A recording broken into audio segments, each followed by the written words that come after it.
I'm here with AFL CEO Gillon McLachlan and Melbourne Football Club CEO Gary Pert, along with Kate Roffey, the chairman of the Melbourne Football Club, Adam Tomlinson and Lily Birch, players with the AFL and AFLW teams, and also John Harnden and Pat Flanagan, the CEO and chairman of the Melbourne Olympic Parks Trust, to announce that we are collectively putting in $3 million to upgrade Gosch's Paddock to AFL dimensions. For a long time, the Melbourne Footy Club has trained on an oval which is about 20% below AFL dimensions, and it's meant that they've had to make all sorts of other arrangements.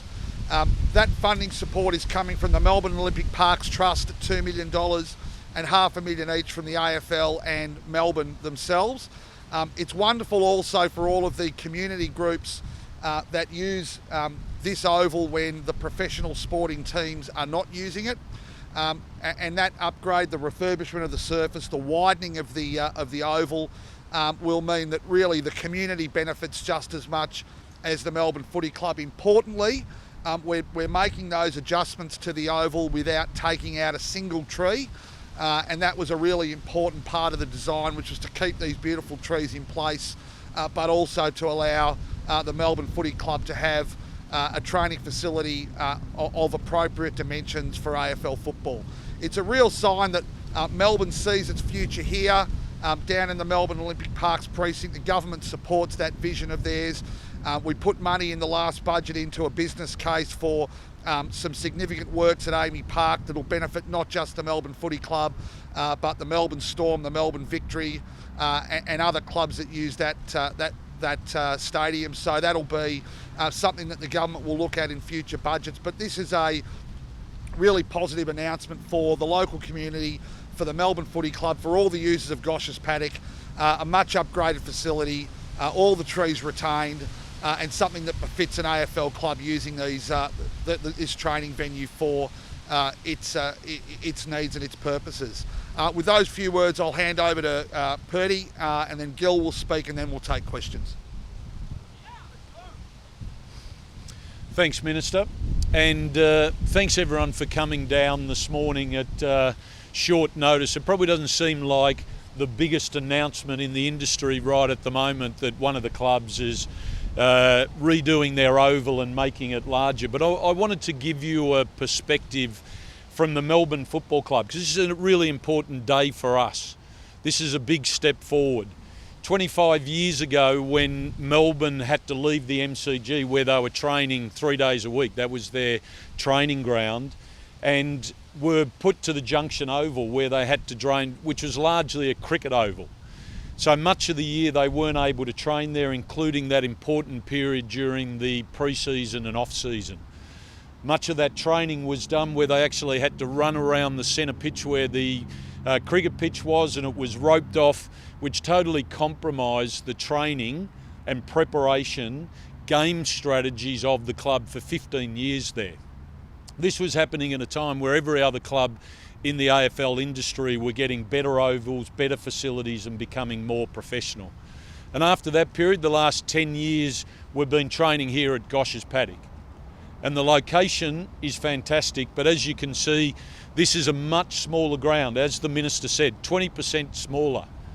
And so chatting to the coaches and players, to be doing a pre-season, to be doing training every day during the week on an oval that is 20% smaller, substantially narrower than the grounds that we play our games on every weekend. That totally compromises our goal kicking, our kick-in drills, our game day full ground strategies. All the work that we do feels different once we get out and play on the ground. And I can't imagine a basketball team or a soccer team or rugby league or any professional team actually doing all their training on a 20% smaller ground or pitch, and then actually having to go out and perform on a much larger ground like the MCG. So this is a significant step for the Melbourne Football Club. As the Minister said, we've made no secret about the fact that we're committed to set up our professional high-performance home base here in what we believe is the best inner city sports precinct in the world. And that's going to take some time, and this has taken years to get us to the point where we're making this announcement.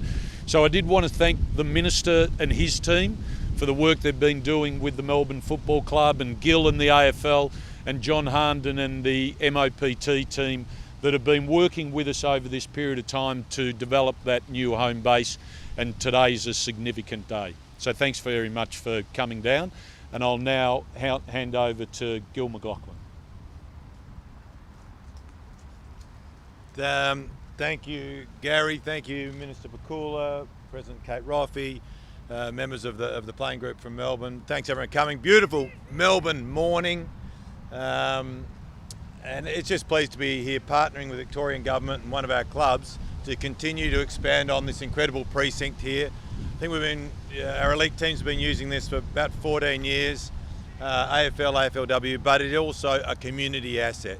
It's an incredible service that will now help Melbourne with the dimensions, but it will continue to be a great asset where as you drive here to games during the week, driving around, the people using this oval all the time, as well as a better option for our elite teams. So I want to thank the Victorian Government for continuing to partner with us in community and elite facilities, and I think this is a great decision to continue to improve on this incredible precinct.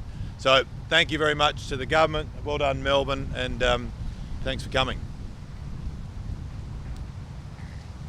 Now, who would you guys like to hear from first? Me, Gil, Gary, the players?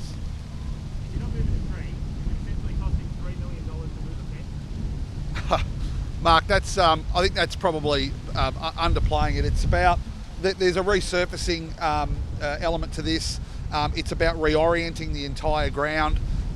It's not just about moving a fence. So that's these things are important infrastructure changes. Resurfacing alone is a pretty substantial exercise, and I think the non-removal of the trees is a good thing.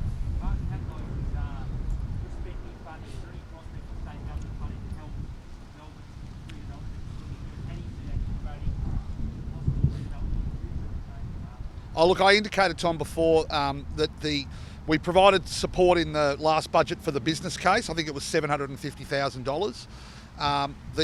Whatever would need to happen at AAMI, whether it's for Melbourne Storm, Melbourne Footy Club, Melbourne Storm, Rebels, Victory, etc., would be quite substantial. So I'm not in a position to talk about what future budgets might do, but we're doing all of the work to make sure that we've got a good understanding of what might be required.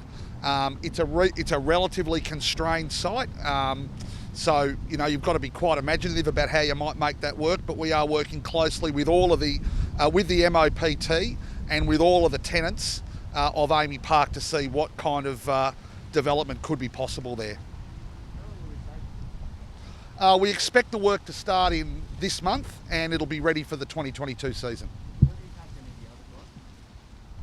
In terms of well, obviously anyone who uses Gosch's will have to make alternative arrangements while that's going on, but MOP will work with those organisations.